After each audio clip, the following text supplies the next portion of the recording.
You won't believe how things turned out when I got fired for doing my job too well. It all started when I decided to automate the daily tasks everyone hated, the repetitive, boring stuff no one wanted to deal with. I thought I was being clever, making the system faster and smoother, maybe even saving the company some money. Little did I know, this move would backfire in a way I never saw coming. At first, my boss was impressed. The new automated system ran like clockwork, and I barely had to lift a finger. But soon enough, the mood shifted. Suddenly, people were asking questions. If the system runs itself, then what's your role? The very thing I created to help became the reason I was shown the door. Fired. Just like that. No warning, no chance to explain. But here's the twist. Nobody knew the system I built didn't just disappear. It kept running, quietly humming away on a server I set up in my basement. Even after I walked out of that office, the automation was still handling the workload, keeping things moving without anyone realizing it. The company thought they had cut ties with me, but in reality, I was still pulling the strings from the shadows. This story isn't just about getting fired. It's about how technology and control can twist in unexpected ways. It's about what happens when you try to outsmart a system, and who really holds the power when the real work gets done behind the scenes. And trust me, this isn't over yet. There's more to come, and you're going to want to hear what happens next. Because what they didn't expect is about to blow everything wide open. Stay tuned. After I got fired, I thought it was the end of the road. But in truth, it was just the beginning of something way bigger. The system I built wasn't just a simple automation, it was a complex network that handled everything from scheduling to data processing, all running seamlessly without anyone at the office realizing how much it depended on my creation. I had spent months fine-tuning it, testing every possible glitch, and making sure it could handle real-world chaos. The quiet server in my basement wasn't just a backup. It was the heart of the whole operation. I started thinking about what that meant. They fired me because they thought my job was obsolete. But the work, the system kept running, day and night. The truth was, they still needed it, even if they didn't admit it. I wasn't just an employee anymore, was the unseen force keeping the company afloat. But how long could I keep this secret? What would happen if they found out the truth? Meanwhile, back at the office, things were starting to change. Without me around, the team struggled with unexpected hiccups, delays that the system couldn't handle on its own. But they had no idea why. Every call to tech support ended in confusion. The automated system I designed was smart, but not perfect. It needed someone who understood its quirks, someone who knew the code inside and out. That someone was me. As I watched from afar, I realized something important. Technology can't replace human insight.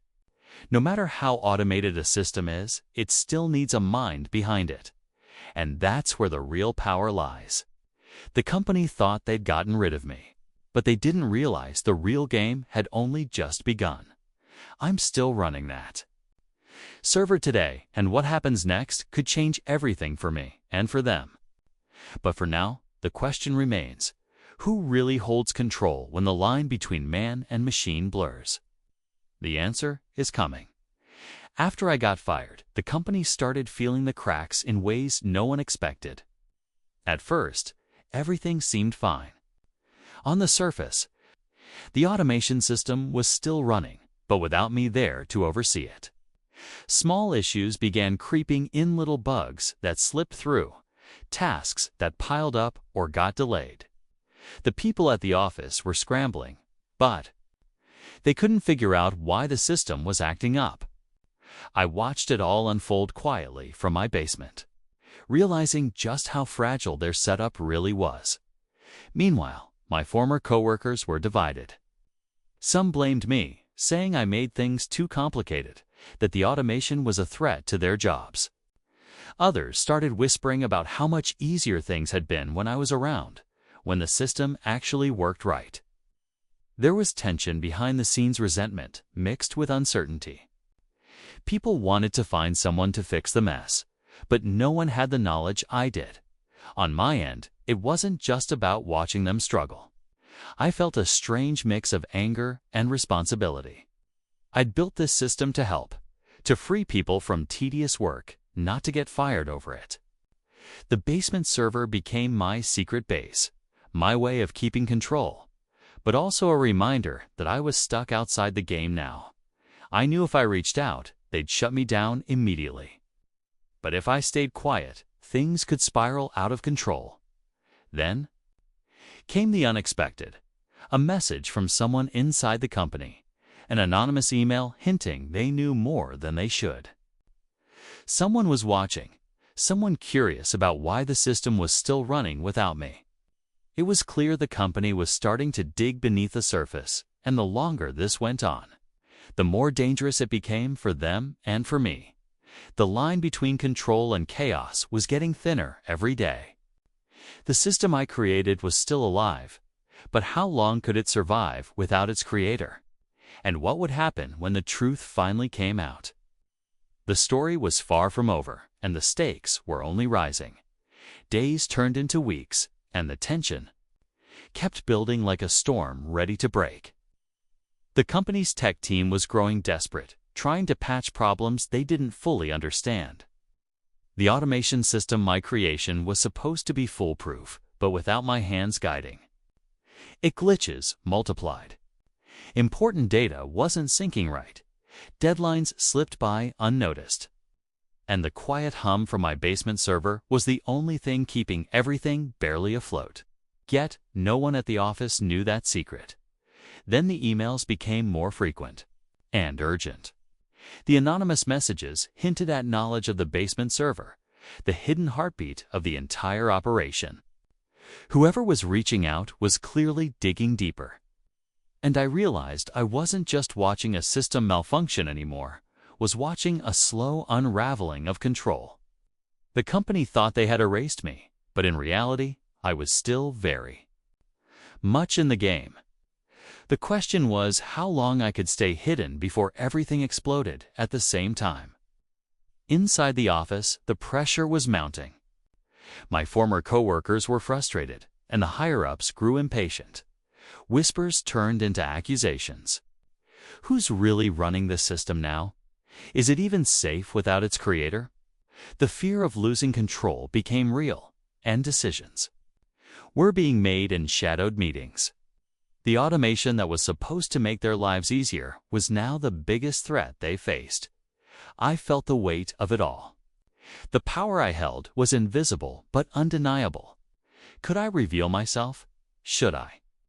The risk of losing everything was as high as the stakes.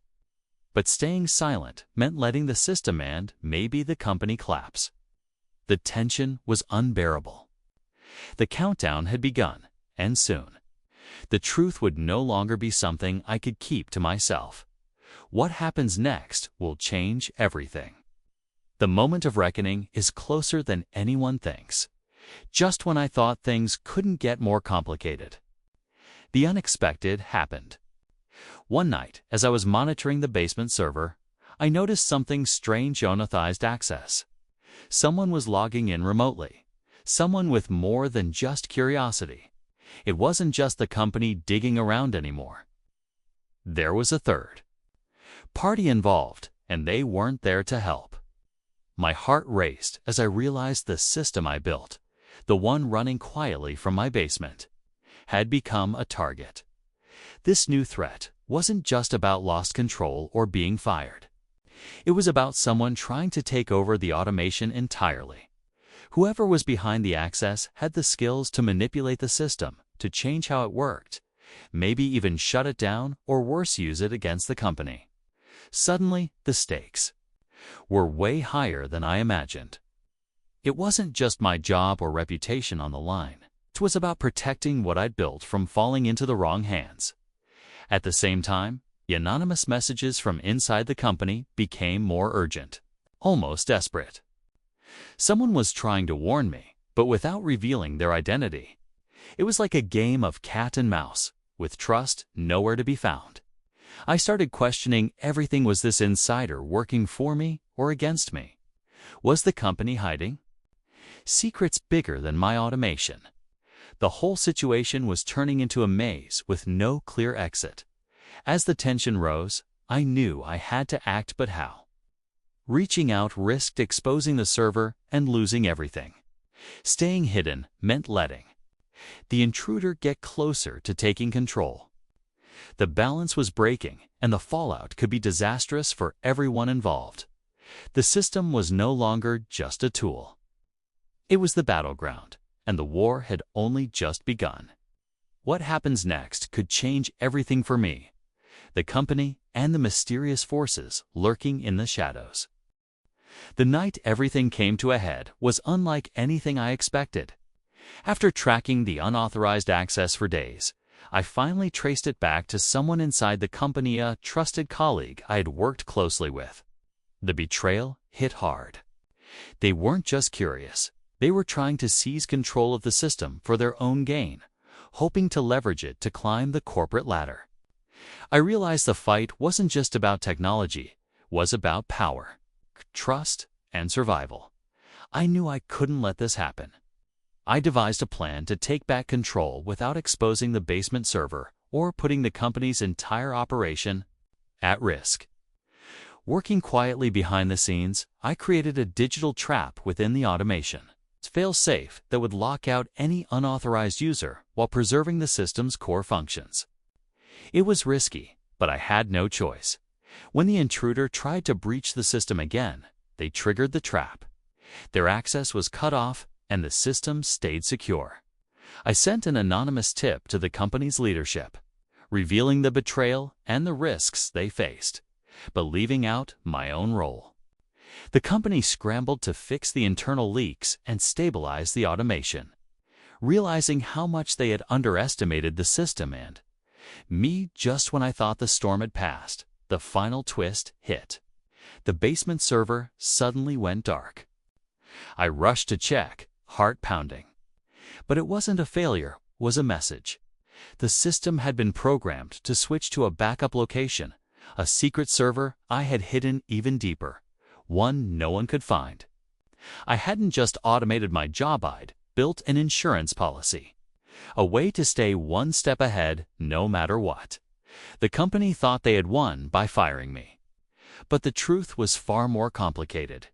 The system was alive, evolving, and so was the real question now isn't whether I'm gonna it's what I'll do next.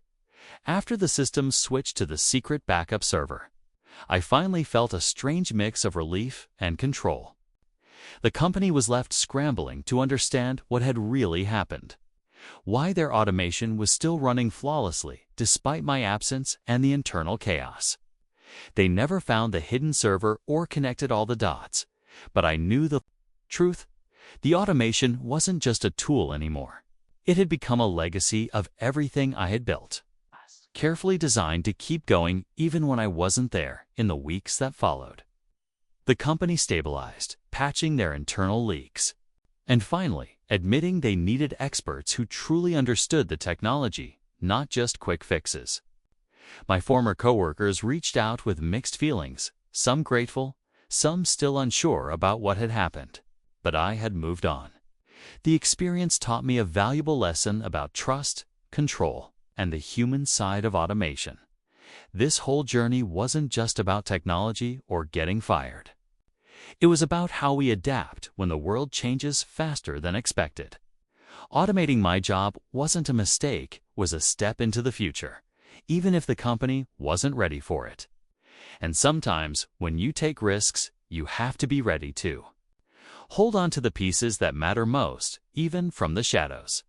If there's one thing I want you to take away from this story, it's that innovation comes with challenges, but also with opportunities. Technology can transform the way we work, but it can never replace the human mind behind it. And no matter how automated things get, people will always be at the center of the story. So, what happens next? For me, it's about using what I learned to build something new, something smarter and stronger, with trust and control balanced just right. Thanks for following along. The future is unpredictable, but that's what makes it exciting.